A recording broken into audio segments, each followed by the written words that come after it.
Beleza. E o que acontece? Primeiro vamos falar aqui um pouquinho. O que eu preparei hoje? Eu preparei coisas relacionadas a como. Semana passada a gente viu como construir um data package, né?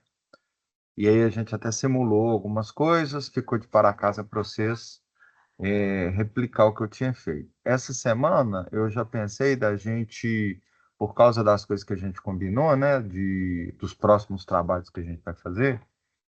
Eu pensei da gente fazer um trabalho de como consumir os data packets que a gente tem, né? Que é o trabalho que a Laura pensou, colocou ali como top 1 de melhorias lá na Decaf. Porque tem muita coisa que a Decaf busca que a gente já busca, então a gente vai ter que fazer essa análise aí do de para, principalmente dos nomes dos campos, né? Que são muito parecidos do jeito que eles fazem, mas eles não são parecidos. Então a gente tem que analisar se de fato o que a gente está buscando é a mesma coisa. Mas antes disso, a gente tem que saber como consumir. E aí foi isso que eu queria mostrar aqui para vocês.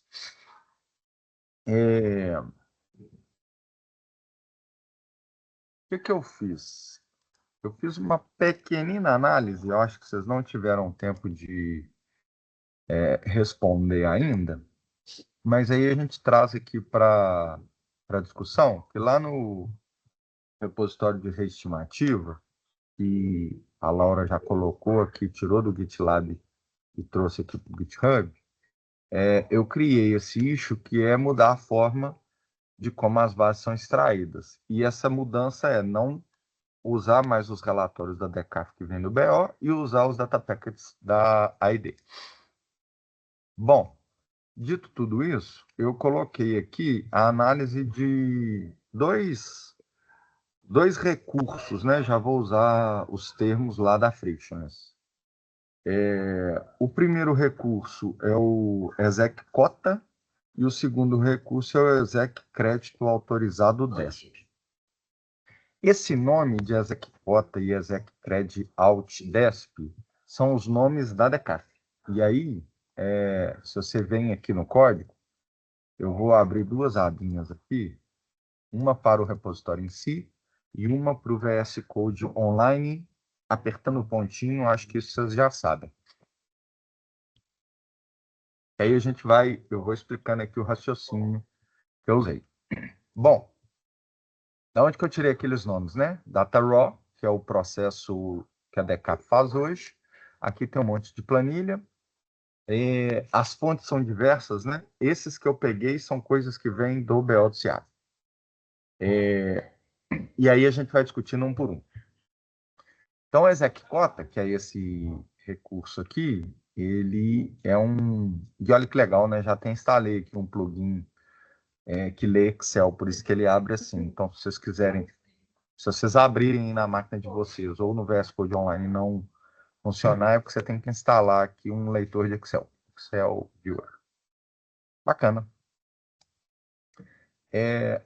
Então, qual que é o nosso para casa, né? Fazer essa análise do que é essa tabela aqui para a tabela da ID, formato data package. E aí, o que eu coloquei? Eu fiz uma análise lá no BO, então eu falei o seguinte, é gerada numa consulta do BO exec cota, que está dentro dessa pastinha lá. Eu vou até abrir o BO aqui. Como é que é o link do BO mesmo? Eu sempre esqueço. Armazém. Eu sempre vou pelo armazém. É isso mesmo. Será que eu vou vacaiar a senha aqui? Espera aí que eu vou pegar a senha direitinho. Bom com S Senão, maiúsculo e o resto minúsculo 006. eu fiz. Deixa eu logar aqui, que aí, ó.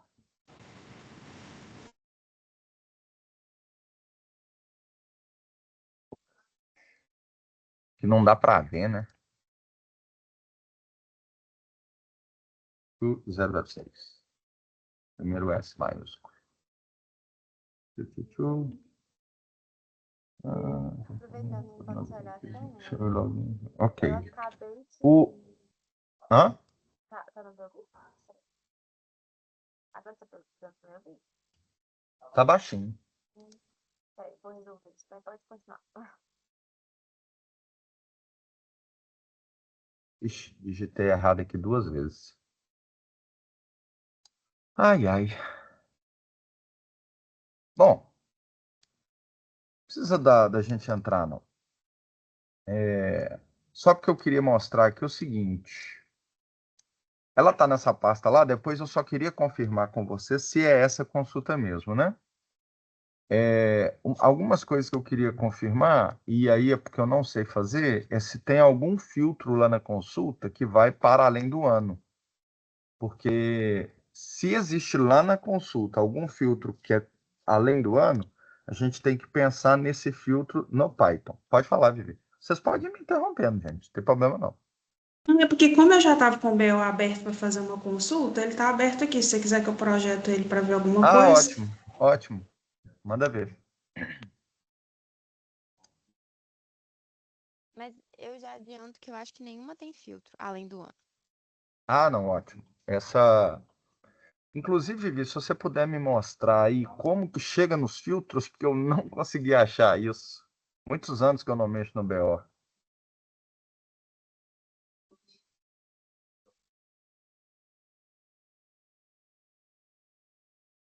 E aí, Laura, depois só confirmar para a gente se é essa consulta mesmo. Eu procurei em outras pastinhas, não Essa achei mesmo. outra. É a pasta Ah, Project Template. Essa é a do Ritmatic. ótimo. Ótimo, ótimo. Então foi direitinho.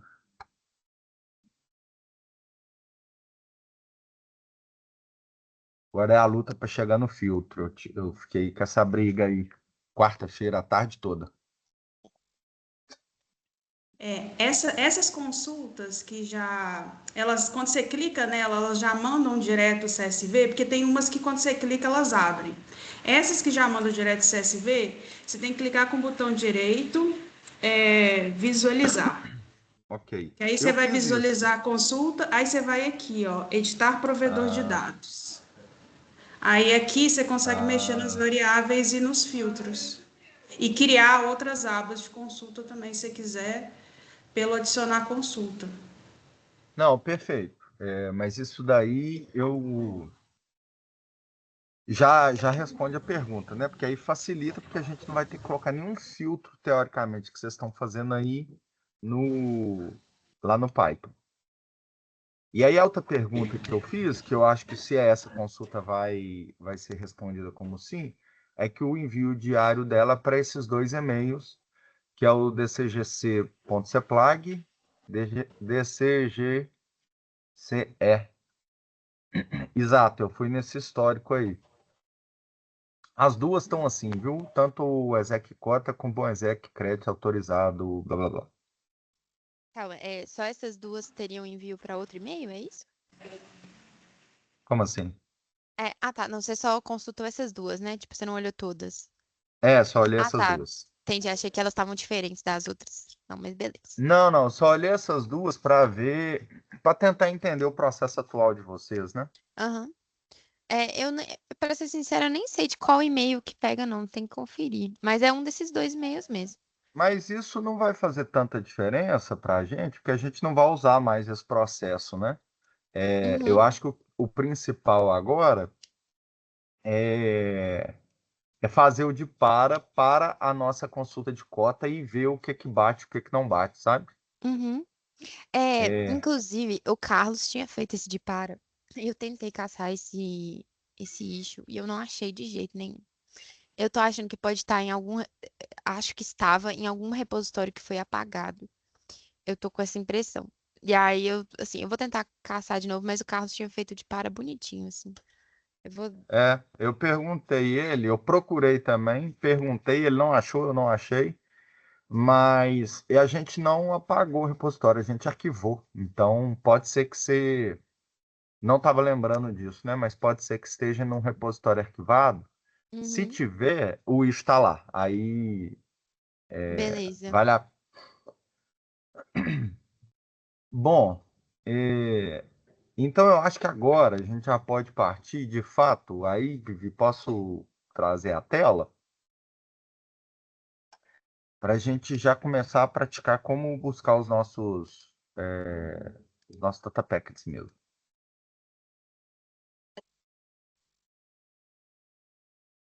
E aí a gente deixa para ver se os campos batem ou não. Daqui a pouquinho, vamos pôr a mão na massa mesmo, né? Que é tipo assim, aí essa análise de que se o campo esse ou aquele divergem é uma análise mais técnica que eu acho que foge um pouquinho aqui da reunião. A gente pode até discutir ele, mas vamos tentar manter aqui só nessa parte mais técnica, beleza?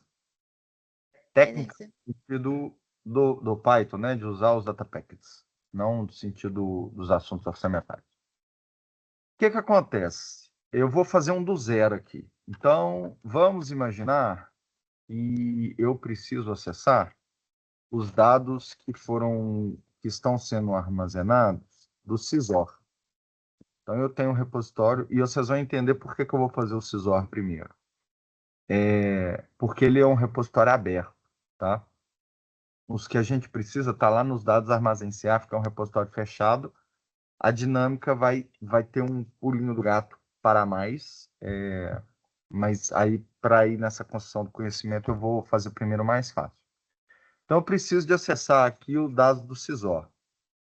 Então essa estrutura é a mesma, né? Eu tenho um datapacket.json, eu tenho a minha pastinha data.raw, que é o que vem lá, e a pastinha data, que é a pasta que eu vou consumir, beleza? E aí eu estou falando que eu vou usar o JSON porque é o meu data packet final, né? E a pastinha data porque são os meus dados já transformados. Como que eu consumo isso? Então eu vou começar do zero aqui. Eu vou criar um repositório qualquer, mostrando como buscar dados do Cisor. Gente, eu vou fazendo mais rápido, só por causa do tempo, mas vocês podem me parar a hora que precisar, beleza? Eu já vou iniciar o Git nele aqui, porque depois eu subo isso para algum repositório para ficar de consulta, né? Vou colocar um Git Gnome só para a gente não ter problema de versionar ambiente virtual. Vou instalar o Poetry, então Poetry init. Eu gosto de usar o "-q" só para o pyproject.com ser criado sem me perguntar nada. Ele usa o default, né? Então, se eu olhar ele aqui, ó, ele já cria esse default para mim. Na minha máquina já está instalada uma versão mais atual do Python, a 3.13. Se vocês forem usar isso no computador de vocês e já não tiver, pode dar algum conflito, só me perguntar que eu ajudo vocês, é coisa fácil usando o Poetry. E aí o que a gente vai precisar aqui para que isso funcione, né? Acho que a gente tem uma estrutura mínima já feita. Eu vou dar um commit inicial aqui.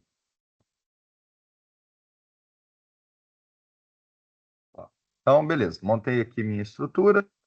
Depois a gente vai começar a usar projeto template para não ter que fazer essas coisas todas no braço, mas sem pressa.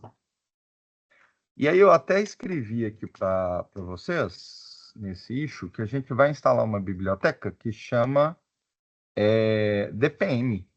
Então, se vocês entrarem aqui no nosso repositório, na nossa organização, tem uma biblioteca que chama DPM. E essa biblioteca, o que ela faz? É um Data Package Manager, né? O acrônimo dela. Ela ajuda a gente a gerenciar data packets.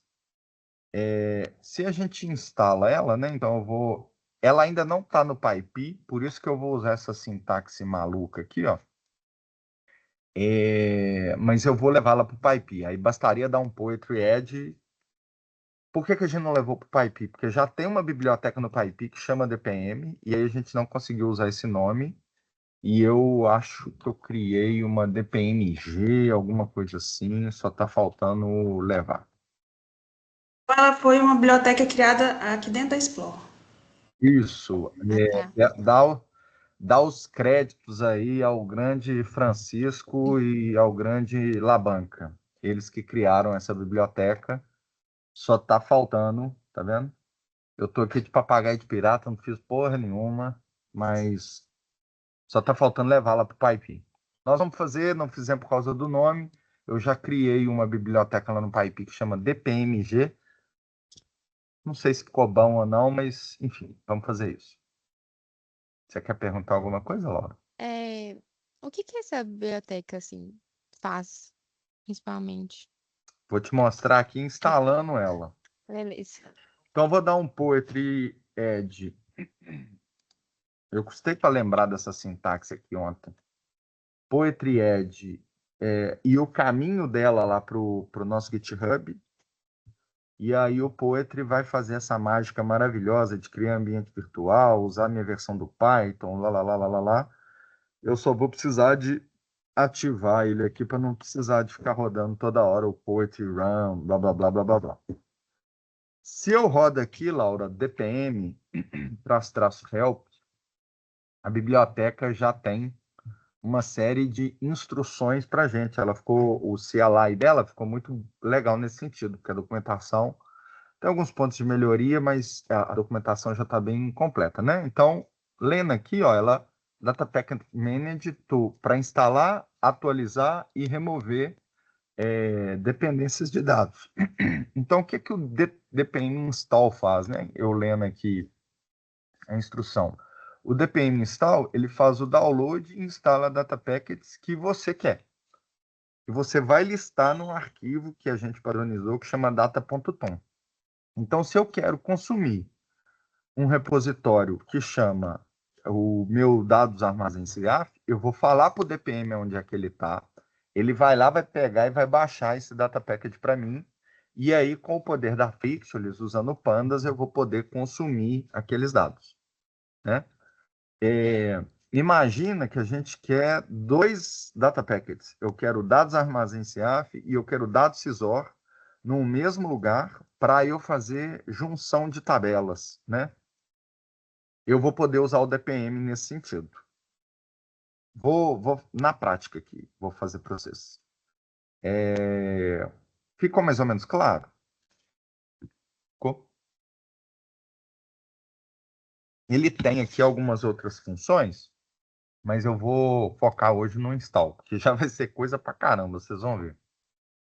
Então, se eu der um dpm install --help aqui, tem uma documentação muito completa que explica qual que é o objetivo do install, né? Então, eu não vou ler tudo aqui agora, mas vocês podem, com mais tempo,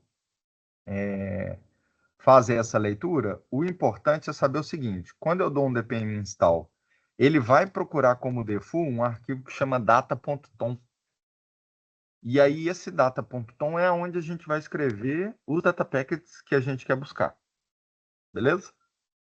Ele vai pegar esses data packets que a gente quer buscar e fazer o download disso para mim dentro da minha pasta, do meu repositório. Eu até coloquei aqui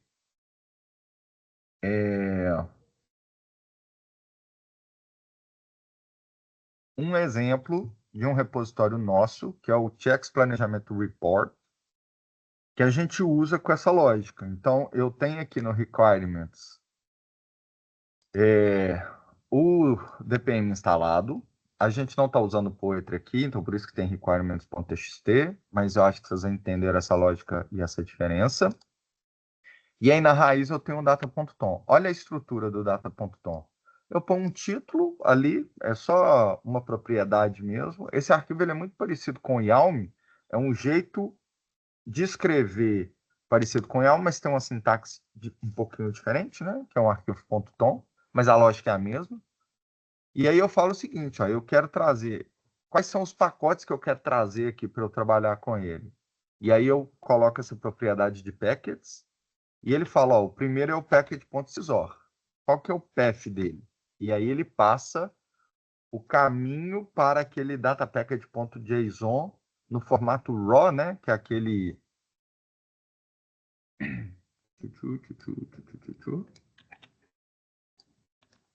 é onde que esse carinha vive, né? Esse arquivo de texto vive na internet.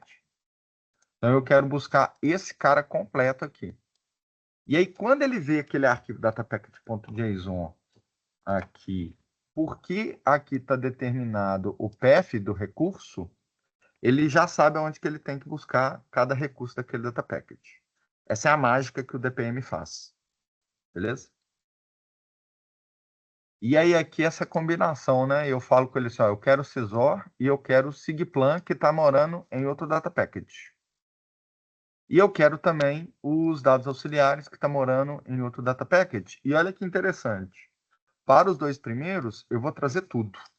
Traz para mim todos os recursos que tiver. Para os auxiliares, eu só preciso de 2 recursos. Diga, Vivi. Essa escolha de ser da nomenclatura Cisor, Sigplan e auxiliares, é de algum lugar que eu coloquei ou eu estou criando ela nesse momento? Tipo assim, eu estou dando o nome nesse momento ou não? Eu tenho algum lugar que isso chama Cisor e aí eu vou colocar ele Eu que aqui. dei agora. Eu que dei agora. Podia chamar batatinha, bananinha e, sei lá, paçoquinha, Entendi. tá? O Então eu importante vou desse... dar, o importante é o caminho, né? Exato. Porque é o seguinte, né? Às vezes, o nome que eu dei no original, que é onde eu vou consumir, não foi... Aliás, o nome do original não fui eu que dei. Né? No caso da Laura, a Laura vai consumir os nossos data packets. Ela não quer chamar de dado CISOR 2026, ela quer chamar simplesmente de CISOR. Pronto, acabou. E aí você que determina esse nome aqui. Beleza? O importante para ele saber se tem que passar, né? Para ele descobrir onde é que o dado que eu vou consumir tá, é o caminho do data packet original.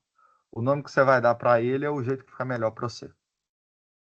E essa Flexibilidade, lógica né? essa lógica de packages, ela é de alguma outra biblioteca de data package ou ela é específica da DPM, da biblioteca do, né, DPM install, assim? Ou essa lógica ela é específica dessa linguagem, desse padrão de metadados da Frictionless que a gente resolveu adotar. Então, a gente tem aquele padrão de metadados, que é aquele conjunto de especificações, que eles chamam um conjunto de dados de data package, e aí por isso que a gente está adotando essa nomenclatura, sabe? Só por isso. Mas eu poderia chamar aqui de conjunto de dados, por exemplo, ponto .json. Lá na Frictionless, porque a gente fugiu do padrão que ele especificou, eu tinha que passar uma flag para ele mostrando que o meu nome do data packet mudou, mas eu posso fazer isso também. É flexível. Só que quando você segue a convenção, sua vida fica muito mais fácil. É porque eu já tinha visto esse package ponto. Eu acho que na verdade era um package com maiúsculo, né? O P em outro lugar, assim. Eu vou te Aí mostrar eu isso, confundi qual que era. que o package maiúsculo é um objeto dentro da biblioteca da Frictionless que instancia esse carinha aqui. Eu vou fazer isso para você. Você vai chegar e aí vai talvez ficando mais claro aí na sua cabeça. Beleza, ótimas perguntas. Então, gente, nós vamos construir aqui no nosso repositório alguma coisa muito parecida com isso, ó. Vou copiar esse conteúdo aqui, eu vou criar. E aí, mais uma vez, né? Quando eu der um dpm install, o que ele vai procurar? Um arquivo data.tom, que é o default dele. Se eu quiser, Vivi, chamar isso de datapackage.tom, eu posso. Só que eu tenho que mudar, informar para ele que eu mudei o nome. Ó. Então, se eu dou o dpm install e dou um enter, ele tem que gritar aqui para mim, ó, no such file or directory chamado data.tom. Beleza? Que eu ainda não tenho isso no meu repositório, eu vou construir ele agora, ó. Ó, beleza. Agora o erro tem que ser diferente. O erro tem que ser diferente, ó. Porque o arquivo está lá, mas ele precisa de uma propriedade que chama packages. Beleza? Que é isso que a gente vai colocar aqui agora. Eu vou abrir ele aqui no VS Code. E vou copiar e colar aquela sintaxe lá, só para a gente não perder tempo. O que é esse erro aqui, né? Que erro? Packages. IALM, JSON, Tom, são jeitos diferentes de criar dicionários, que é essa ideia de chave e valor. Quando você está trabalhando com dicionário, que ele fala que erro é porque ele está procurando uma chave no dicionário que não existe. E como que eu escrevo chaves, o equivalente à chave de um dicionário no data.tom? Com essa sintaxe aqui, ó. Então, aqui, quando ele leu e não encontrou a chave que ele espera, que é packets, ele dá um erro. Que é esse erro do Python de... Que erro, né? Vou vestir a blusa aqui, começou a esfriar. E aí a gente vai construir essa lógica de trazer os dados do Cisor. Então, eu vou deixar esse título. Esse título aqui a gente já viu que ele não dá erro, então eu poderia tirar. Vou tirar. E aí, na hora que rodar, pode ser que ele dê erro, né? Beleza. E eu vou deixar aqui só os dados do Cisor. Beleza? Não vou deixar os outros por enquanto, não. Só para a gente simplificar. Então, teoricamente, eu fiz tudo que ele precisa para funcionar. E agora, Ctrl L, dpm install, vamos ver o que vai acontecer. Ó, olha que legal.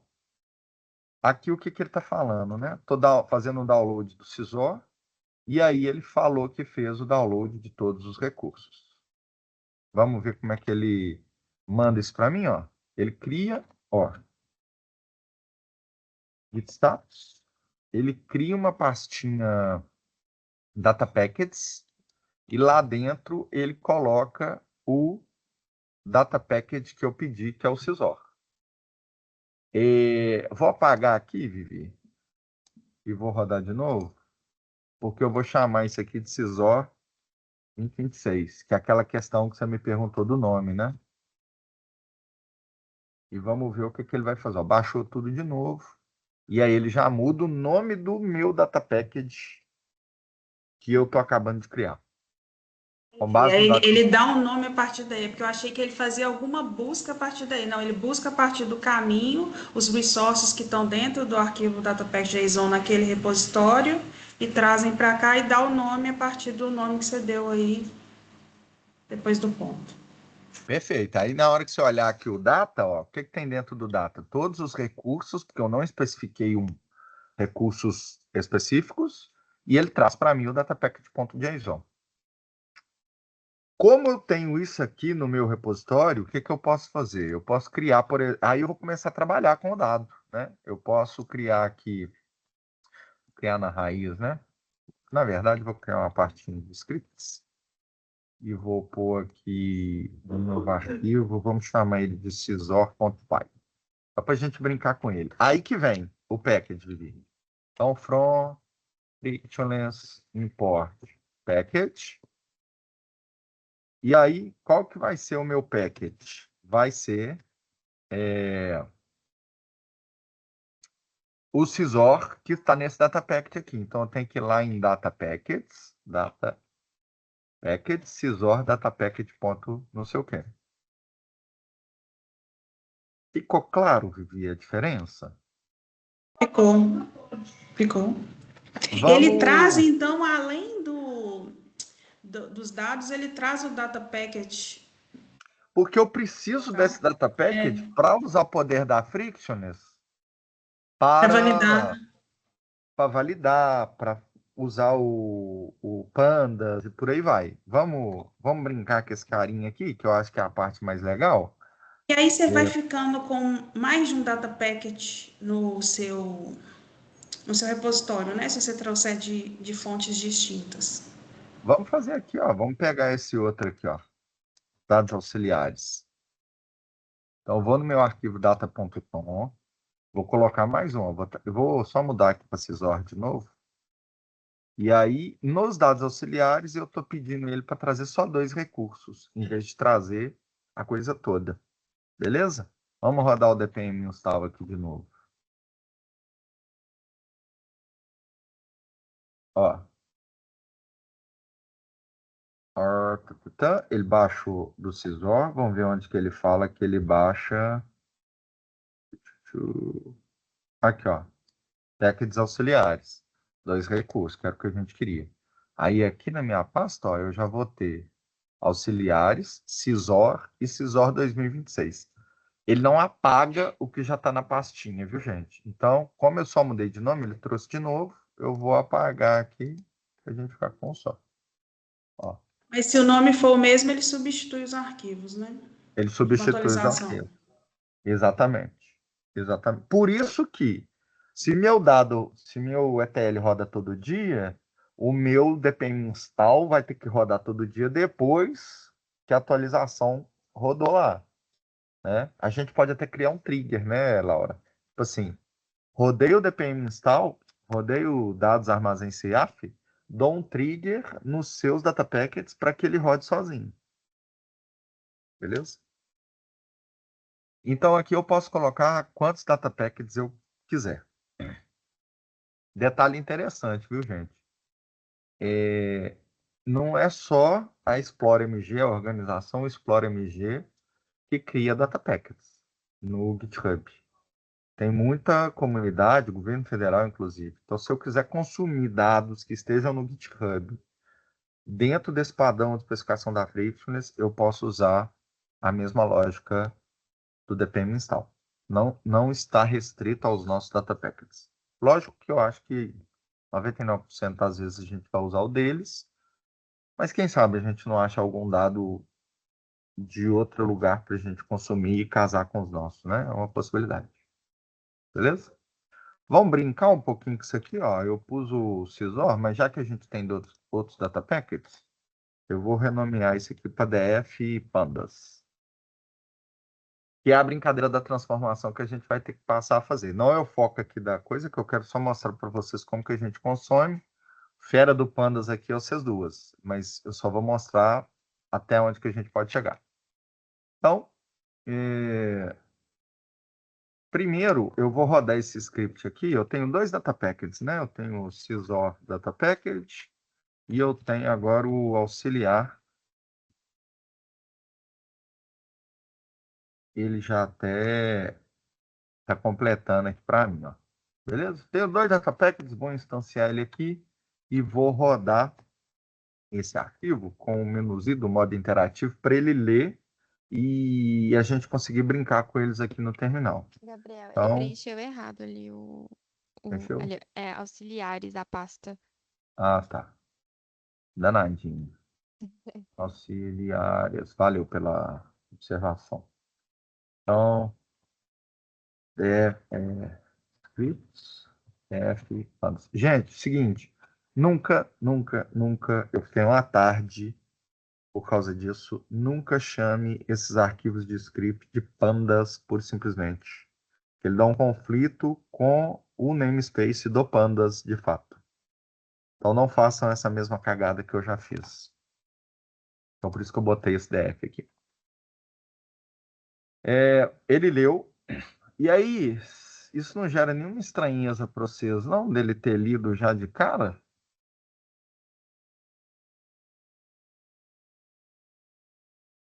Peraí, onde que ele leu?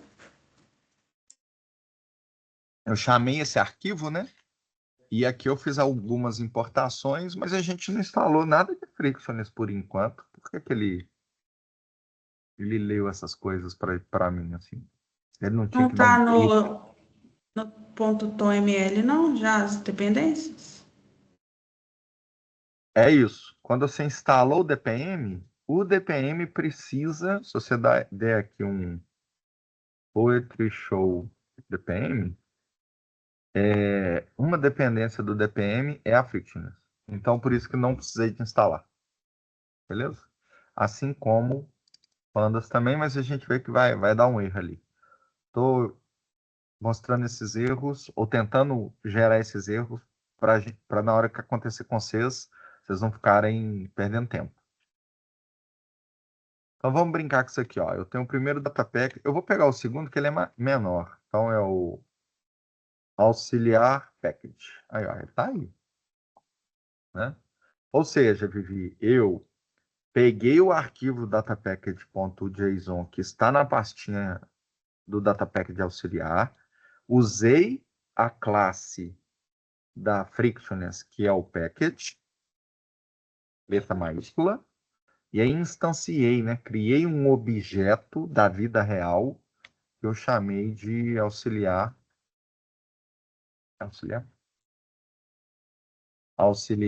package, né? Se eu pegar esse auxiliar package aqui e der um type nele para ver qual que é o tipo do objeto que eu criei, ele vai me falar que é um package da Frictionless. Beleza? Vamos brincar com esse package. Eu tenho aqui, ó, uma função desse tipo de objeto que chama resources. É um atributo, na verdade.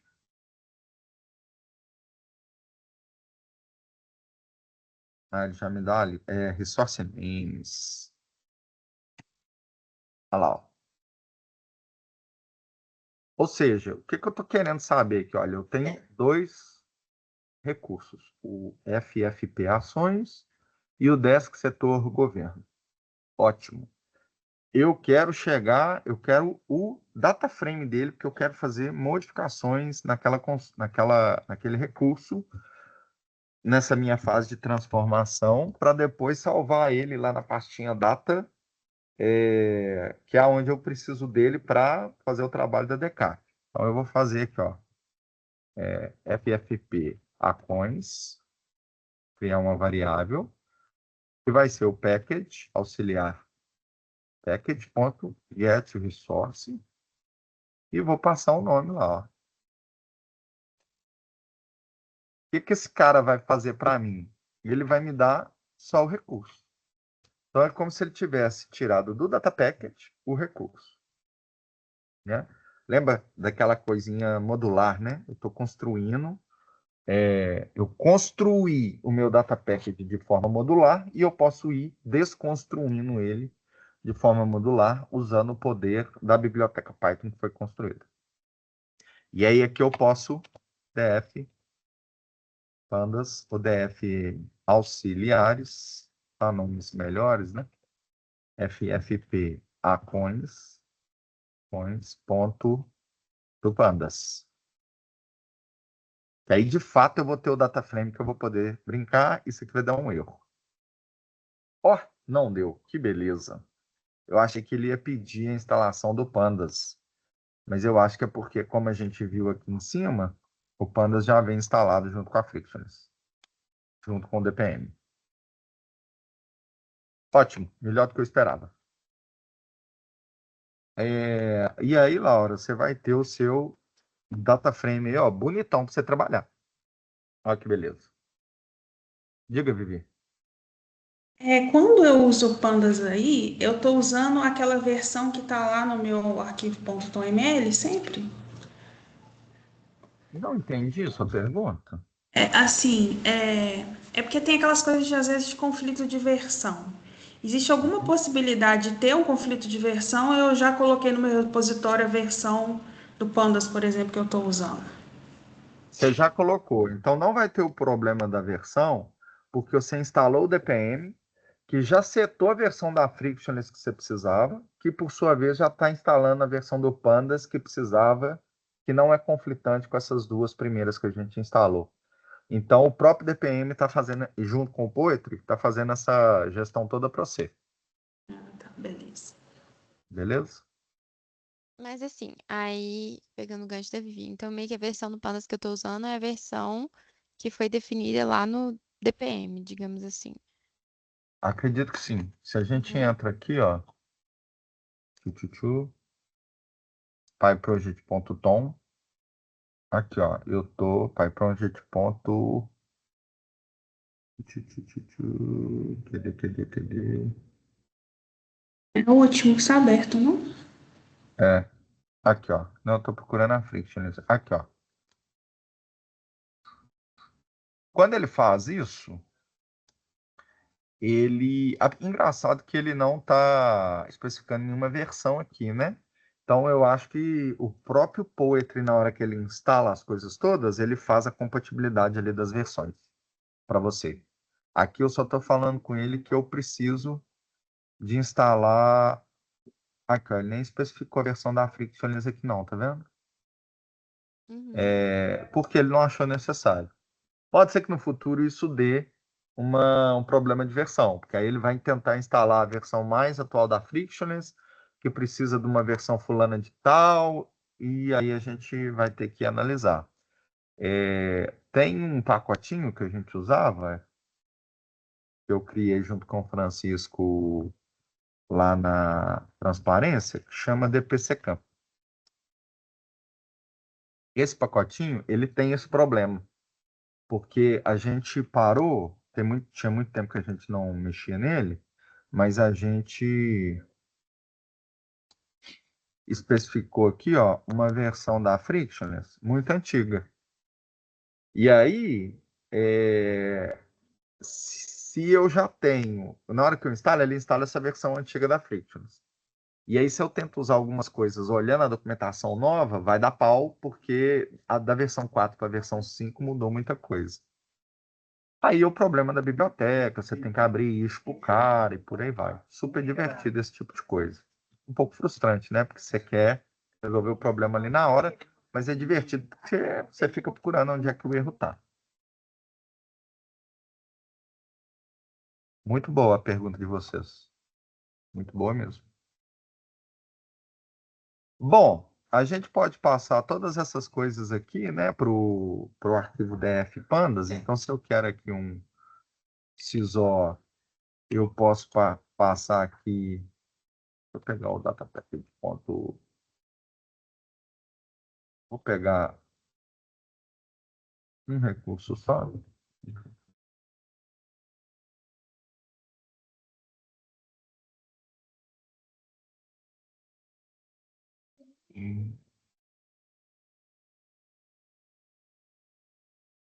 Vou chamar de item fiscal, resource, e o DF item fiscal. Tá. Dá para fazer isso com todos os recursos, vocês entenderam, né? Eu estou pegando um aqui só para exemplificar. Se eu não tiver feito nada errado, Gabriel, diga. é, como é que eu faço depois, assim, não precisa ser hoje, mas como é que eu faço para ler esses data packages no R? Não sei.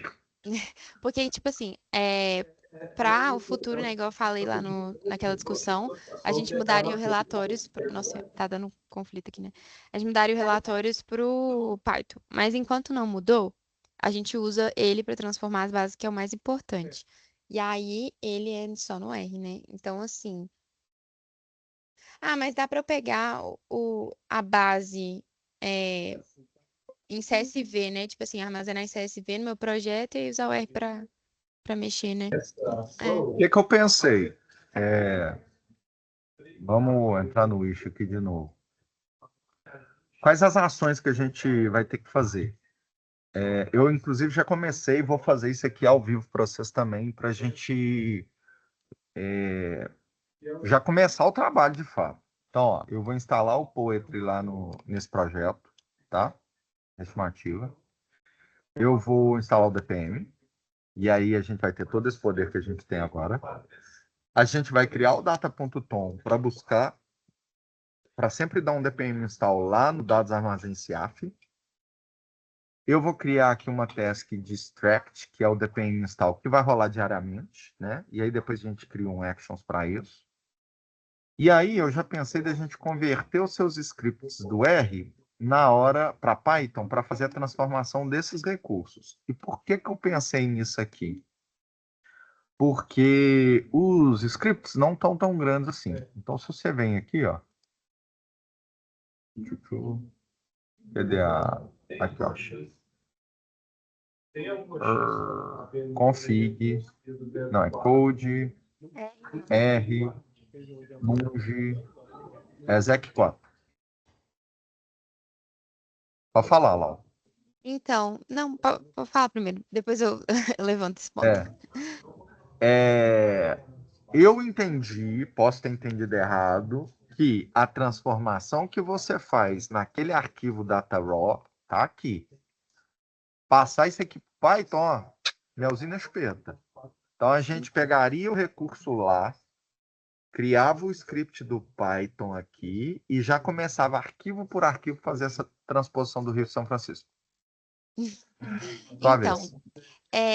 ali, naquela função ali, ó, peraí, cadê? Ali, ó, a última, base é de critérios, não, é dentro do arquivo mesmo. Quando ele tá, a última linha aí, isso, é de critérios desp hash loa. Ele usa essas duas, hash loa e hash. Essa é de critérios está definida naquele rlib, naquela pasta rlib. E aí é uma função que usa o pacote relatórios. Então, esse eu acho que é o único problema. Os arquivos são pequenos, mas esse de adicionar os critérios usa o pacote relatórios. Ó, o que a gente pode fazer é o seguinte. Aqui, ó, eu tô... Gostei da sua sugestão e eu acho que a gente tem que, nesse momento, fazer o mais simples possível. Beleza? Uma sugestão seria... Aqui eu estou buscando do data raw execcota. Beleza? Eu posso buscar desse CSV que eu vou criar a partir desse script que eu vou criar aqui. Então, eu busco o meu data package lá.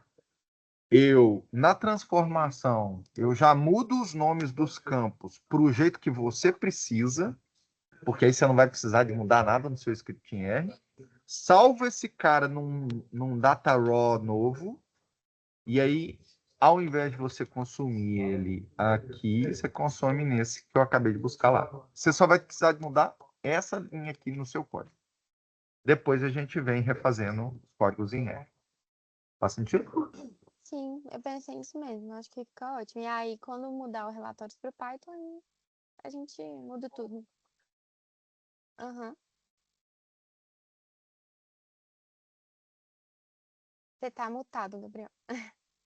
Ah, Eu tá, tô te beleza. ouvindo porque eu tô Olha, na cancha. estamos um do lado do outro aqui, coisa de maluco, né?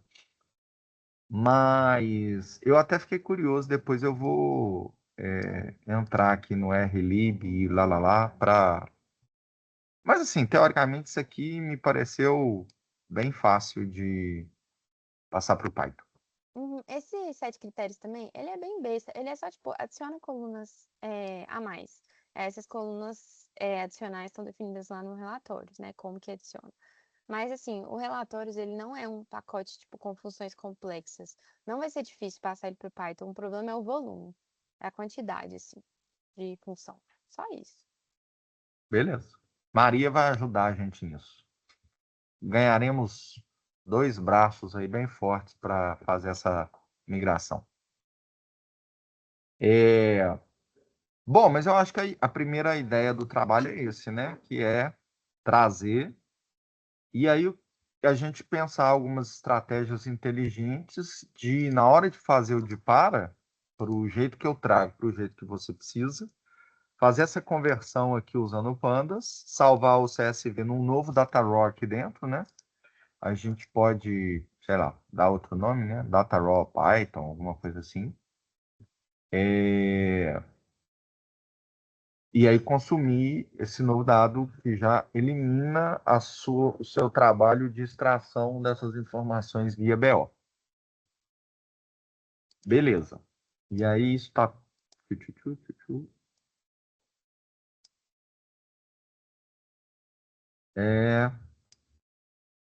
A hora que a gente faz isso, a gente remove esses arquivos aqui do config.yalm dessa necessidade de trabalhar com eles. Esse arquivo é bem, junto com o Makefile, bem complexo, achei. É interessante. E aí eu até coloquei, né, da gente começar o carro andando mesmo e fazendo pequenas ações. Vamos, então? Isso do config eu não entendi. Por que a gente apagaria ele? Fiquei confuso. Você tá mutado. Eu vou parar de montar. O config, pelo que eu entendi... Cadê ele? Cadê você? Ele tem uma função interessante, que é mostrar aqui, ó, da onde que eu vou buscar esses arquivos. Como eu já estou buscando dpm install, eu não preciso mais de buscar ele aqui, e aí a gente simplesmente apaga essas linhas até chegar uma hora que não vai ter config mais. eu vou tirando ele aos poucos. Faz Entendi. sentido? Faz, assim, aí eu queria ver se deve ser interessante manter as outras coisas config. Essa parte aí, ela define de onde vai ser buscado, né, os dados. Aí, beleza, a gente pode tirar. Mas, por exemplo, a parte ali em cima, que é essa mange base, ela define qual base eu vou querer transformar ou não. Aí a gente coloca sim se quer transformar a base, não se não quer. É, assim, a gente nunca muda isso, basicamente, né? Então, pode ser uma coisa deletada, mas é uma funcionalidade que até interessante também, né? Tipo assim, se a gente. É essa do Mange e a do copy lá embaixo também, que define qual base eu vou baixar ou não. Essa exec, deixa eu ver. Não, essa aí só define os caminhos os nomes dos arquivos que vão ser baixados. É só aquela mesmo do Mange e dos testes, que define quais testes vão ser feitos ou não. A gente vai tomando essas decisões à medida que for trabalhando com ele. Uhum, Então, assim, o copy, a partir do momento que eu passo a buscar dos nossos data packets, passa a não precisar mais. Aí eu posso uhum, tirar. Agora, a questão da transformação, enquanto existir códigos em Python, em R, a gente mantém ele. uhum. Né? É legal. Bom, vamos botar a mão na massa aqui no nosso trabalho de fato, né, que é resolver esse issue para, por exemplo, o execquota. Vamos lá. Só fazer um negócio aqui. Ó, vocês viram que funcionou, né? O último script que eu criei lá. Só para. E aí, se eu pegar o DF item fiscal, eu vou ter um data frame dele aqui bonitão. E aí é só vocês brincarem com ele. Em cima desses data frames, vocês vão poder juntar tabelas, separar, enfim. O céu é o limite. Eu E vou. uma Fala lá. dúvida, esse DPM install, é uma dúvida meio do início, mas esse DPM install, ele é um comando que você roda no terminal? Ou ele é uma função do Python? Tipo assim, o que ele é, assim? Ó, do jeito que eu rodei, ele é um comando que você roda no terminal, porque a gente criou um CLI, né? Um programa de linha de comando. Mas eu consigo executar, igual eu te falei aqui, ó. Se a gente tem o PyProject.tom, eu posso instalar a biblioteca TaskPy, Poetry, Edge, TaskPy. Aí ele tem essas restrições aqui do Python 4.0. Deixa eu acrescentar isso aqui. Então, ele vírgula menor 4.0. Acho que agora vai. Fiz errado aqui. Aqui é menor. Beleza. Então, acrescentei o TestPy. Se a gente olha lá na documentação do TestPy, a questão de criar comandos, eu posso vir aqui, ó,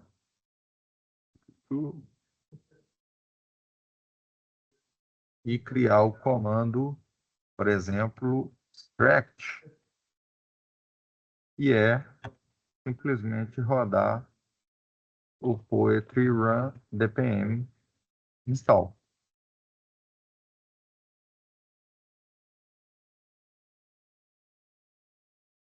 Extrai recursos dos data listados no arquivo data.tom.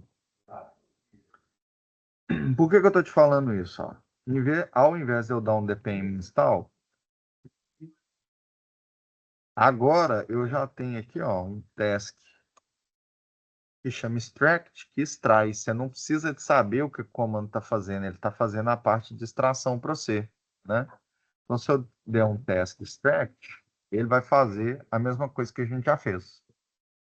Esse comando vai ser usado lá no Actions para rodar o que você está, para automatizar a sua ação. Eu respondi sua pergunta? Sim, respondeu. Tipo, basicamente é um comando no terminal, né? Mas, tipo assim, É. Existe formas de você usar isso dentro do Python, né? Existe. Não está tão especificado assim na documentação, mas se você vier aqui no DPM, ó, no código dele, esse é o meu, né? Esse não vale, não tem nada.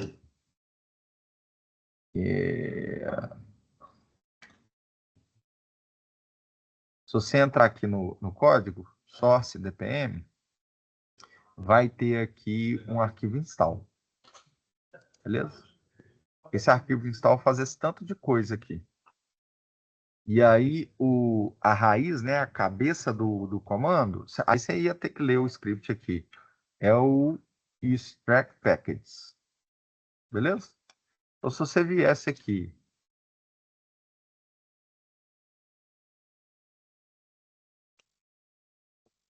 from dpm import install, não sei se isso... Aí, ó, funcionou. Beleza? Install ponto...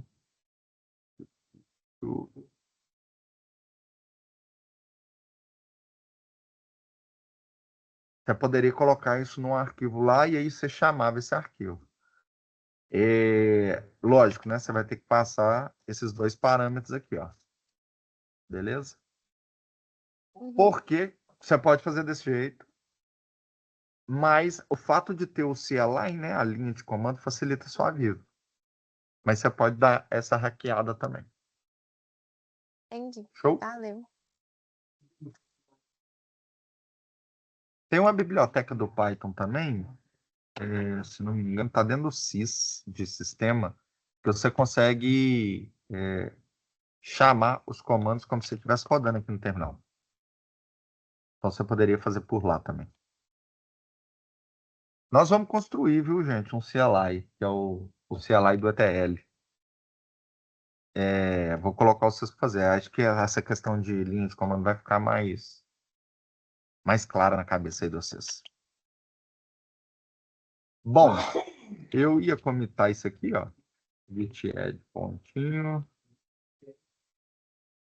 Então, git commit -n, add extract. E eu vou levar gh repo gente. Eu vou levar isso lá para o gente para ficar de referência para vocês. Você não é o letters, que foi o que a gente fez semana passada. Já vai ficar público. Vou fazer o push. O nome do remote vai ser Origin. O código fonte é esse carinha aqui. Adoro fazer isso, que aí a gente não precisa browse. A gente não precisa de abrir o GitHub e voa lá, tá aqui bonitão para vocês. Ctrl L, Ctrl C. Manda aqui no tá lá prontinho para vocês consultarem se precisar. 11h15, o tempo voa. Como diz o André, o tempo voa quando a gente se diverte.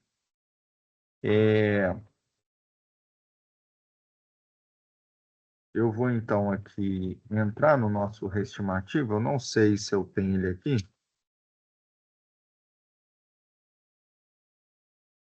Eu não tenho. Então eu vou clonar ele aqui, ó. Clone Explore MG estimativa 26, né? Tem alguma coisa errada aqui no nome. É underline.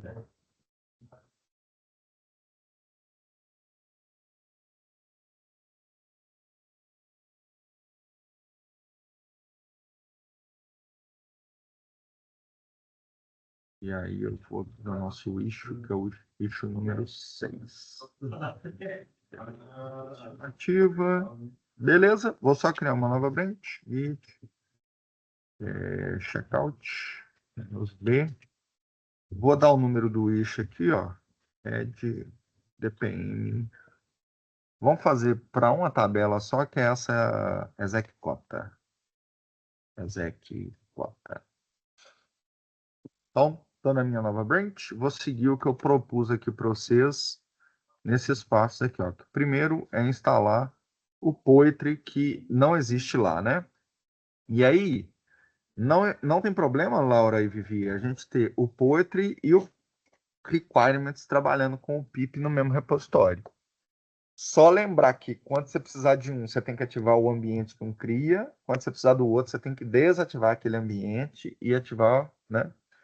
No futuro vai ter um só, a gente vai trabalhar só com o Poetry, mas dá para fazer, dá para brincar com os dois ao mesmo tempo.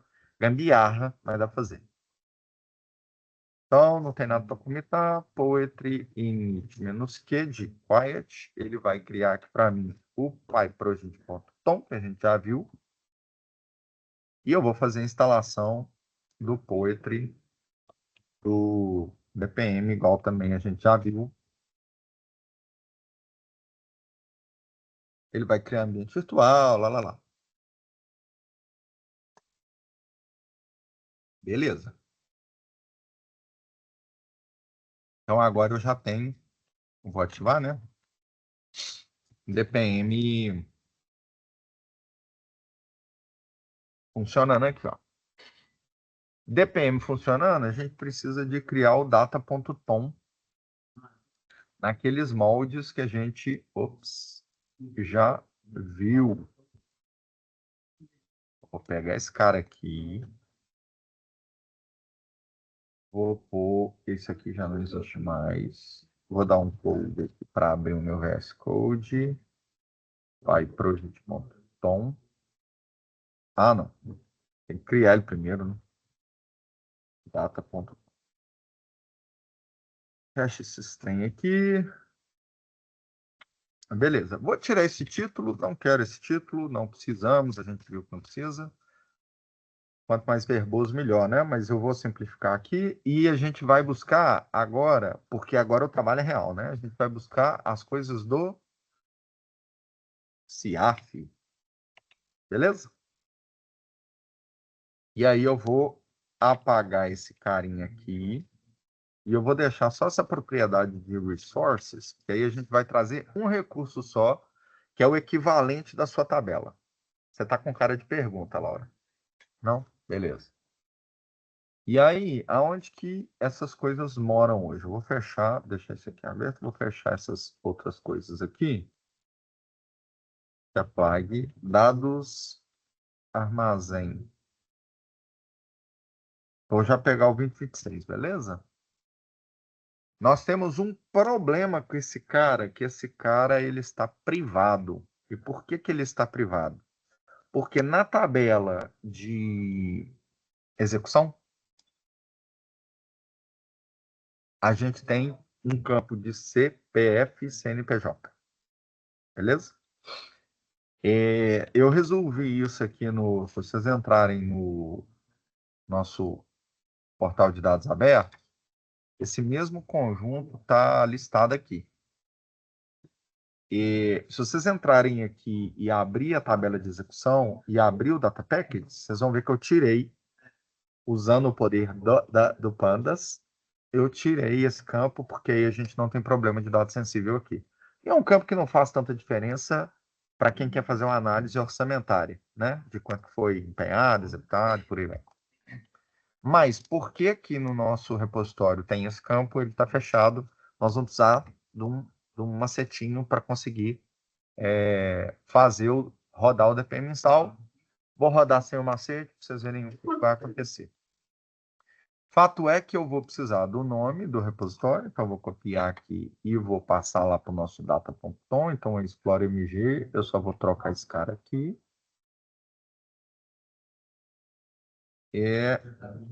E aí, ó, a gente vai fazer aqui o de para, que eu falei o seguinte. Aparentemente, na análise que eu fiz, Laura, e você que é a dona desse pepino, ele parece com a tabela de cota que está aqui dentro do armazém. Então, qual que é o recurso que eu quero buscar por enquanto? Cota. Beleza? E aí a gente vai abrir os dois para ver as diferenças. Esse arquivo aqui tem poucas diferenças. Acho que é só questão de nome. Beleza, teoricamente eu tenho tudo que eu preciso, eu só preciso então de dar um DPM install. DMP não, né? Tem que escrever certo, senão não funciona. Beleza, olha lá. Era exatamente esse erro que eu queria que vocês vissem. Ele fala o seguinte: não posso buscar os metadados, blá, blá, blá, blá, blá, blá, because 404. Client error, not found. Vocês sabem o que é um 404? Nope. É um negócio aqui muito legal, muito engraçado. Acho que vocês vão gostar. Acho que eu já vi uma tela. Isso. Vou até Toda zoar. vez que você faz uma requisição HTTP, HTTPS, né, o jeito que a internet funciona, você tem códigos de resposta. Então, se você tem um retorno que foi bem sucedido, você ganha um 200, que é ou um for. Se tem um 404, significa que aquilo não foi bem sucedido. Ele fala não encontrado. Aonde que você já deve ter visto isso, Vivi? Se você pegar esse carinha aqui e abrir aqui numa guia anônima, ou seja, nessa guia anônima eu não estou logado no GitHub igual eu tô lá. E aí se eu jogo esse carinha aqui, ó, É isso 404. mesmo. Por quê? Essa guia anônima não está autorizada porque aquele conjunto está privado, diferente do dado CISOR, né? O dado CISOR 2026 vai aparecer porque ele é um conjunto público, beleza? Isso, o 404 acontece toda vez, não é só para o GitHub, né? É o jeito que a internet funciona. Em geral, o 404 não encontrado, né? O que ele significa? Ou não existe mesmo aquela página, ou você não está autorizado a ver ela, beleza? Existem outros códigos de retorno de chamadas HTTP. E aí, esse carinha aqui, ó, é muito legal e ele te dá imagens de cachorro com... Acho que fica mais visual, né? Então, 200 é feliz, olha lá, ó. Ele achou, deu tudo certo, tudo beleza. 404, cadê você? Not found. Beleza? http.dog. Se vocês tiverem alguma dúvida do que cada código desse significa, é só buscar aqui. Tem o 403, se não me engano, que é o non-authorized, forbidden. Ou você está proibido de entrar aqui. Em geral, quando você está proibido, vai vir o 403 ou o 404. Beleza? Quando vier estou falando isso para vocês porque é o seguinte, quando vier esses erros, em geral, problema de autenticação. Você precisa se autenticar para ter direito de ver aquela coisa. Que é exatamente o que está acontecendo aqui, né? O DPM install que eu estou rodando aqui não sabe que eu, Gabriel Bedorna, sou autorizado a ver aquele recurso. Beleza? Como que nós vamos resolver isso? Isso, gente, até falei para o Andrei ontem, não está descrito aqui na nossa documentação. E é uma coisa que a gente tem que melhorar, tá? Eu não explico aqui para o cidadão como passar as credenciais. Isso está previsto no código, mas não está explicado na documentação. Vou abrir um issue lá para a gente melhorar essa parte. Mas, muito bem. Como que eu vou fazer isso, então? Eu vou vir aqui no meu arquivo data.tom, vou acrescentar uma nova propriedade que chama token, e eu vou dar o nome do meu token. Por que eu vou dar o nome do token e não vou passar o token necessariamente? Você sabe? Esse arquivo é público? Outras Esse pessoas arquivo vai podem ter ficar acesso? público. Ele é Exatamente. rastreado, né? Exatamente. Exatamente. Então eu dou o nome e aí eu crio um arquivo .env que não vai ficar rastreado e lá no .env de primeira aqui nunca abre, né? eu vou pôr o valor da variável. Onde que eu vou buscar esse HToken? Gente, vocês já geraram tokens do GitHub? A Laura já sabe. Então eu vou criar um aqui, ó. Eu vou lá nas minhas configurações de desenvolvedor. Vou criar esse clássico aqui mesmo, que ele é mais fácil. Eu até criei um ontem, ó. Vou criar um novo aqui. Não deveria mostrar esse token para ninguém, mas como depois eu vou apagar, não vai ter problema nenhum, porque isso é um problema de segurança, né? Ele consegue entrar, quem tiver esse token consegue entrar nos meus repositórios. Eu vou usar aqui minha senha. 1, 2, 3 de Oliveira. Fazer gracinha. O trem não entrou. Opa, peraí. Acho que o Caps Look tá ali. Esse. Então,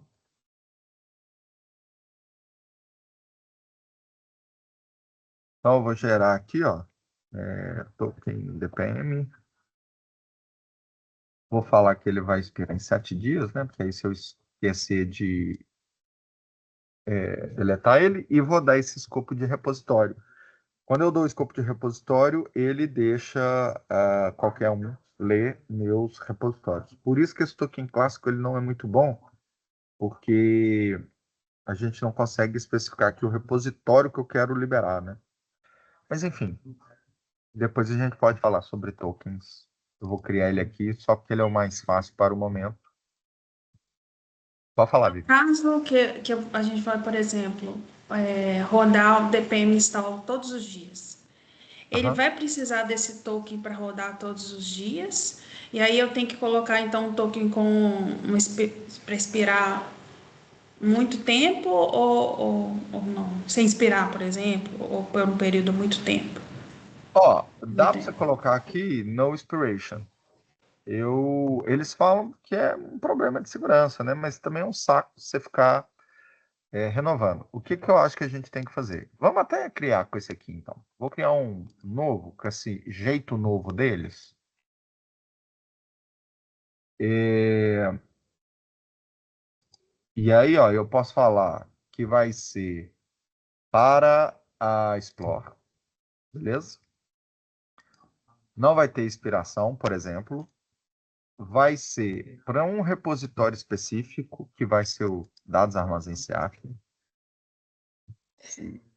CAF 2026. Tá vendo? Então, assim, você está restringindo os acessos aqui. E aí, ó, tem que pôr a permissão. Deixa eu ver aqui. Esse aqui que é a parte chata desse token. Code space, commit, deve ser content, repositório content, commits, branch, downloads. Eu acho que esse aqui vai funcionar. Vamos tentar? E aí eu vou gerar o token. Então, você percebe, Vivi, que...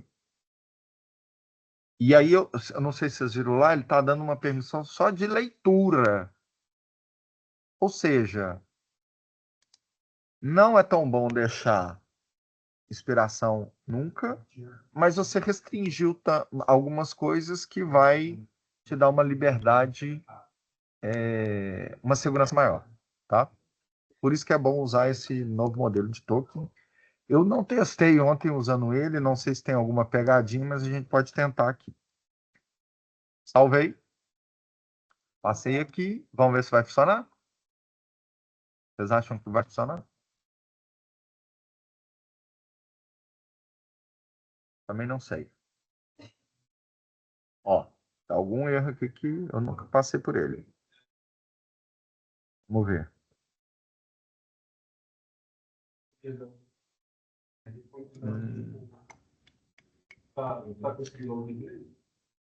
tá falando que tem um valor inválido aqui no data.tom. Talvez eu construí ele fazendo... E é inclusive no GH pode ser que ele precise desse carinha estar desse jeito. Vamos ver. Ó, parece que era isso mesmo. Chato, né? É chato igual o JSON, mas você vai pegar na mão. Minha pergunta pode ser meio assim, só para eu entender a lógica. Esse token é para eu ter acesso a um repositório privado, né? Isso. Mas eu que estou gerando, eu que tô permitindo, eu mesmo estou permitindo meu acesso? É um Ou, repositório. é. É porque é o seguinte, você. Nossa, essa pergunta é difícil de responder. Mas é mais ou menos assim. Não vai ser você que vai se acessar, vai ser o Repositório. script que você criou. Vai ser o seu repositório. E aí, assim, você pode usar o GitHub com o Git Actions para rodar aquele código. O que fica estranho, né? O GitHub sendo autorizado para acessar o próprio GitHub. Mas, assim, quando ele usa o Actions, ele está montando uma máquina lá na Conchinchina. E essa máquina não tem nada a ver com as autorizações do GitHub, entendeu? Então você tem que falar, toma aqui, ó, sua chavinha para acessar essa. Ou você pode montar uma máquina, igual a gente tem aquelas máquinas da Azure aqui, que vai. O exemplo também aí do servidor. Gostei quando a Laura escreveu lá num dos issues, né? Servidor conhecido como o servidor da Prodigy. Você pode pegar esse token e pôr lá na Prodigy, nesse servidor da Prodigy para rodar. Ou seja, Vivi, não é você que está rodando, é seu script, entendeu? São duas entidades diferentes. Faz sentido? Uhum. Só um adendo. Eu e a Marcela carinhosamente apelidamos o servidor como algum funcionário da Prudential que fica 24 horas lá rodando tudo. Enfim. Full time, isso mesmo. Ele não tira férias, ele Não, não não pode. pede, não joga o patrão na justiça e ele não é preguiçoso, né? Porque ele funciona 24/7. Às vezes ele Legal. não Ele funciona não, muito não, mas 99% das vezes ele funciona. pelo perfil, ele não seria da Prudential, né? Ótimo. Mas aí, gente, o que é que rola?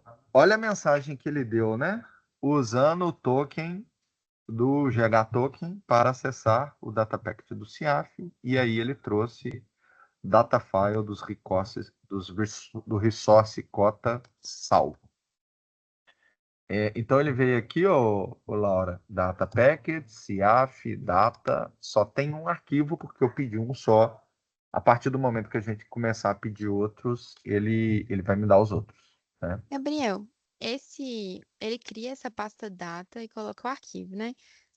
Tem como definir um nome, ao invés de se chamar data, chamar outra coisa, assim, para essa Tem pasta? uma boa, quando você dá aqui o dpm install, você viu que o data está dentro de data packages, né?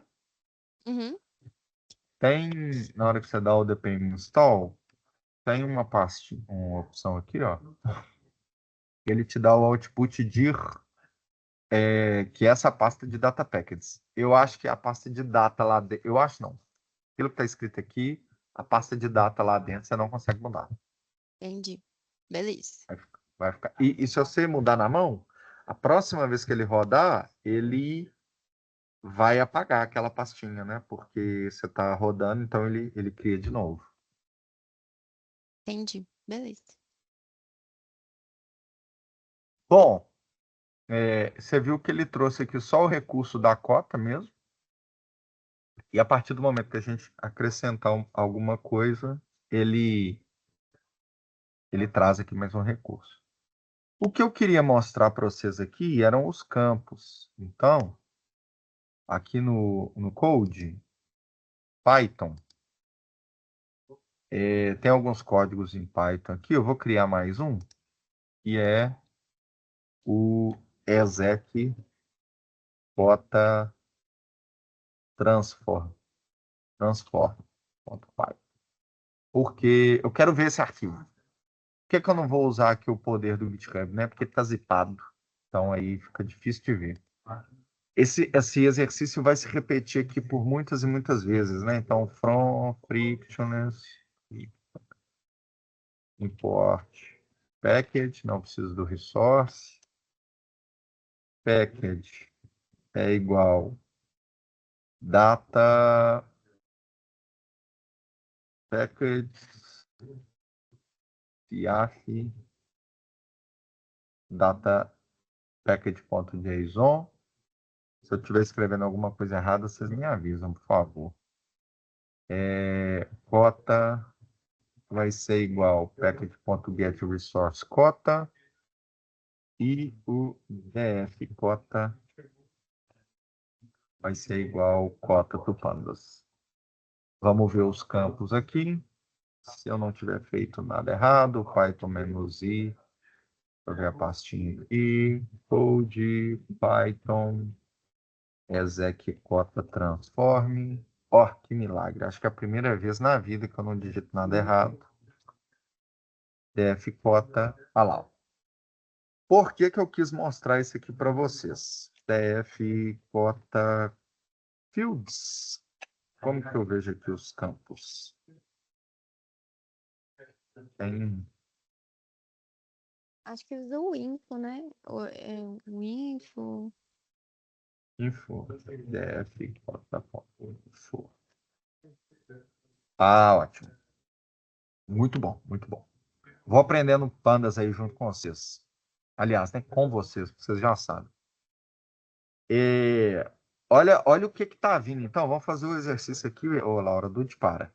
Isso é o que vem da informação que eu busco. Ano, poder código, o código, unidade, acho que isso é a unidade executora, né? Code, ação, grupo, modalidade, AG, fonte, IPU, elemento, data do registro, operador cancelamento, documento e esses 3 campos de valor. Valor cota aprovada, valor cota cancelada, valor cota anulada, valor cota aprovada liquidada. Quais são os campos da sua tabela? Peguei ela aqui, ó. É ano. Ah, ela aqui, ó. Ah, melhor. Fala, Vivi. O fato do arquivo vir GSZ, que eu acho que é zipado, eu tenho que fazer alguma extração desse zip, ou não, só de usar o pandas eu já consigo ler, e aí vou trabalhando em cima dele e gero um CSV a partir daí. Ô, Vivi, desculpa. Fala de novo. É porque esses arquivos, como são pesados, eles estão vindo como GZS, né? Zipado, eu acho, né? Zipado. Aham. Se você falou isso, desculpa, tá? Porque o Duba mandou mensagem, eu tive que ver. Eu posso ignorar esse fato e ir usando pandas, né, extraindo e tudo, sem nenhuma etapa de extração, só o pandas mesmo, eu vou trabalhando em cima desse arquivo nesse formato e depois eu exporto para CSV e já atende, ou eu preciso fazer uma extração, alguma coisa assim? Não, é isso. Esse carinha aqui, ó, faz isso para você automático. Então, tem alguns formatos que ele já lê automático. Se tiver em CSV, ele vai ler automático. Se tiver em Excel, ele vai ler automático. Se tiver zipado, ele vai ler automático para você. Então, essa ideia da frictionless, né? Reduzir a fricção. Tá lá, eu rodo um comando e brum, o dado aparece aqui lindão para mim. Então, respondendo de forma objetiva. Tá zipado, não tem problema, ele vai ler o arquivo para você numa boa. Gabriel, uma dúvida também. No que você estava fazendo antes, no projeto que você estava fazendo antes com a gente de exemplo, agora eu não sei se eu estou lembrando errado, mas eu acho que você tinha já extraído o data package, as bases, né? Já em CSV direto, não foi? Para a pasta. Foi, porque lá os arquivos são menores. E aí, porque eles são menores, não teve a necessidade de zipar. Os Entendi. dados do CIAF é uma cacetada de dados. Esse de execução eu acho que é a maior, inclusive. Uhum. Então, porque eles são muito grandes, a gente zipa. É uma decisão do organizador do dado, né? Eu esqueci que a gente Só mudou do Cisor para o armazém. É dos dados, né? O sisó só vem zipado porque é muito grande. Uhum. Inclusive, pode dar uns pauzinhos no próprio repositório do GitHub, né? Por isso que a gente quebra em ano. Porque o GitHub, acho que a gente viu isso uns encontros para trás. O GitHub tem limitações. O GitHub não foi feito para guardar dado, né? A gente está guardando isso lá de gambiarra também, né? Uhum. Mas ficou claro aí porque que tá GZ, né? Aham. Não, isso eu até lembrava de você explicando, é porque eu esqueci. E a gente mudou pro armazém. Aí eu tava achando que a gente ainda tava mexendo. Não que a gente tava mexendo com o Sysor, mas achei que era o mesmo processo. Esqueci que Beleza. mudou os dados.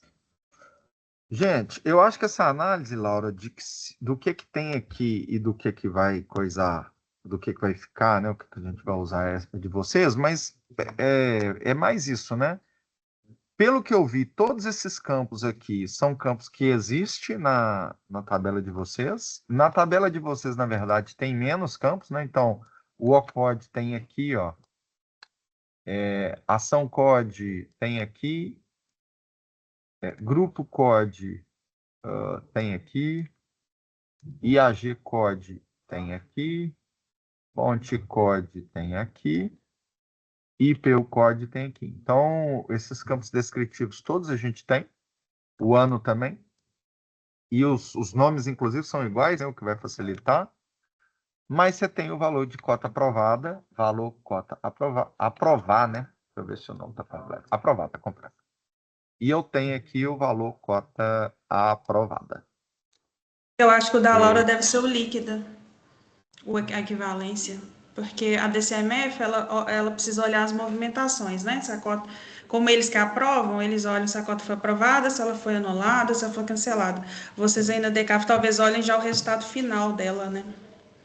Eu vou ter Depois que de todas olhar as lá operações. no BO se esse campo tá com fórmula. Vou ter que olhar lá. É porque o Foi próprio terceiro. BO, se eu não me engano, ele já tem essa variável, sabe? Ele tem as variáveis Aham, separadas. Aí talvez você só tem que ver na consulta da aham. DCMF se é a mesma variável, qual que vocês estão pegando lá no BO. Uhum. Vou. e aí chego para a casa de vocês. O que é o para a casa de vocês? Construir o nosso data package. O que eu tinha imaginado? E vocês podem sugerir, viu, gente? Talvez o jeito que eu pensei de fazer não é o mais prático, então vocês podem sugerir. Seria o seguinte: eu vou criar o esquema do. Eu vou ter o datapackage.yalm lá na raiz do meu repositório. Esse datapackage.yalm, eu vou ter um resource nele que vai chamar execcota, porque eu quero manter os seus nomes, Laura, para você não precisar mexer lá no R no início. O esquema do execcota vai ser um esquema exatamente igual a esse que está no meu data package. E aí, aqui no target, nós vamos colocar os seus nomes. Porque na hora que ele rodar para fazer a transformação, ele vai mudar para os seus nomes. Esse é um primeiro ponto. O segundo ponto que eu até perguntei aqui é o seguinte: ter mais campos é um problema? Eu acho que não. Mas, nesse início, Laura, eu fiquei pensando, vamos manter e deixar exatamente igual a sua tabela.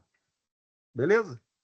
E aí, o que a gente pode fazer é acrescentar uma propriedade aqui nesse novo esquema que a gente vai construir lá e dar um nome para ela do tipo required, true ou false. Porque se ele for required false, na hora de eu construir a tabela que você de fato vai usar, ele vai simplesmente excluir aquele campo. E aí a gente faz isso lá no Pandas. Ficou claro? Faz sentido o processo? Sim.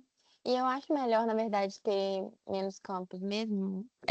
Mais para não pesar o click view, tipo assim, não pesar as bases. Perfeito, perfeito. Vamos ser econômicos.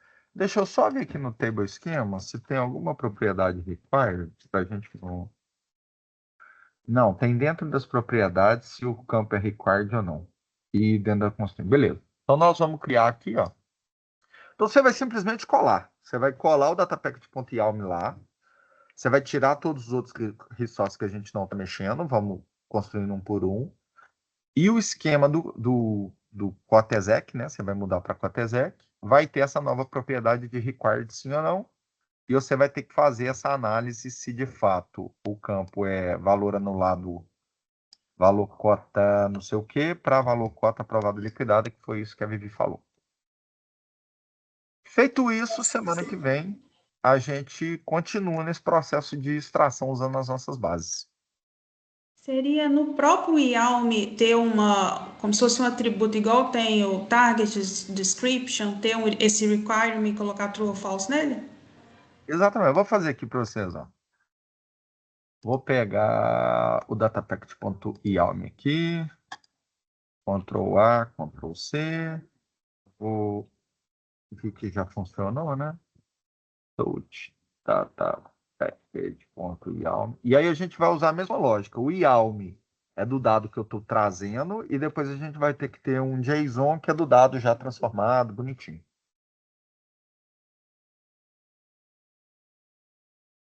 Gente, eu estou pensando nessas coisas assim, à medida que a gente vai fazendo, né? Pode ser que essas coisas mudem no futuro. O feedback de você, se funcionou ou não funcionou, vai ser o mais importante na hora dessa construção.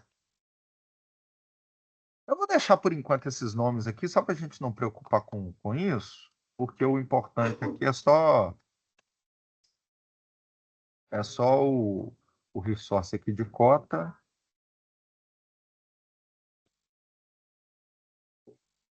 PF dele a gente vai mudar, porque agora está dentro, não é mais assim, package, CISOR, né? CIAF que a gente chamou. Meu Deus, estou perdido aqui, tanta coisa aberta. Data raw, data package, CIAF.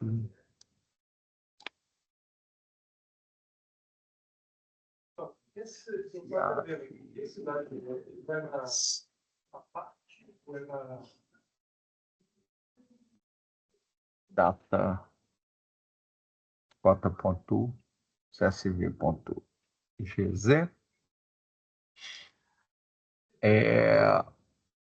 E o esquema dele, eu vou criar aqui uma pastinha de esquemas. O media type tem que mudar ali? É text/CSV ou tem que botar o GZ também? Acho que tem que botar o GZ. Deixa eu ver aqui, a gente pode usar Vamos usar o poder da Frictionless aqui, ó. Frictionless. Pride. Type. Force. Data package. CIAF. Data. Cota. Só que eu tenho que pedir no formato de YALM. Aqui, ó, você falou tudo. Formato é CSV, media type CSV e eu tenho que ter esse novo aqui de compressão. Muito, muito bem observado. Usa esse cara aqui. Dentro de esquemas eu vou ter um cota. Cota.yml. Vou pegar o cota aqui, ó. Ctrl A, Ctrl C. Ctrl V. E aí vou só rodar a validação para ver se eu não fiz nada errado. Validate. Data package.yalm. Ele está precisando do dialect. E está na raiz aqui. Vamos criar o dialect. YML. Copio o dialect que está aqui também. Depois a gente pode pensar num jeito de não precisar de copiar esses arquivos. Cadê o dialect que vocês estão vendo ele aqui? Mais para baixo. Ele aqui Aí. é só o delimitador, ó. Vamos ver se vai funcionar.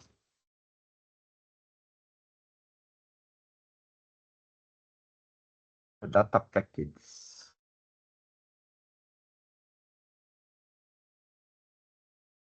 Ok.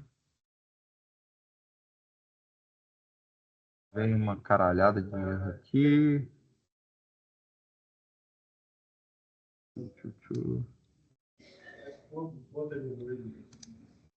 Ai, que estranho. Será que eu copiei?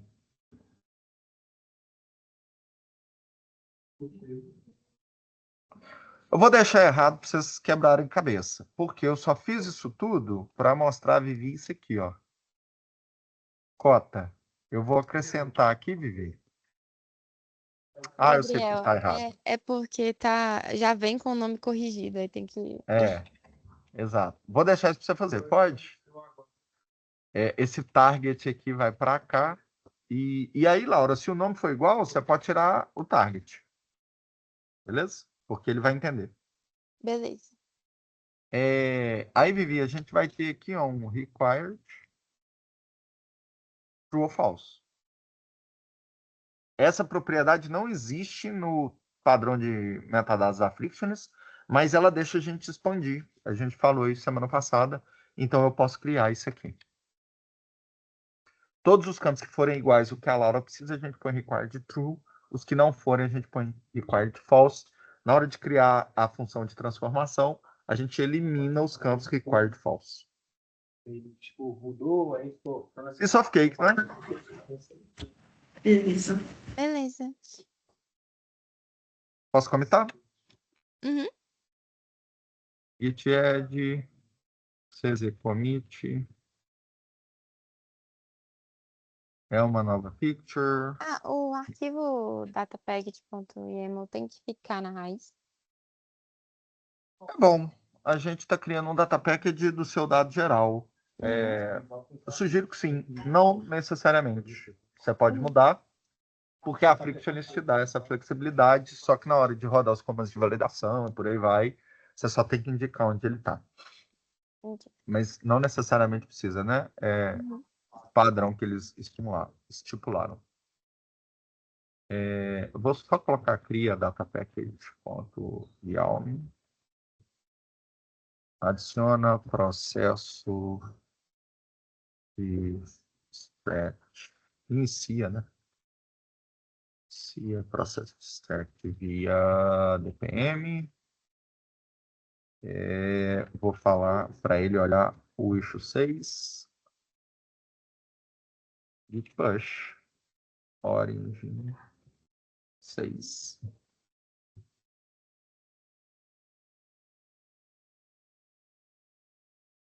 Git browse. Não, é GH.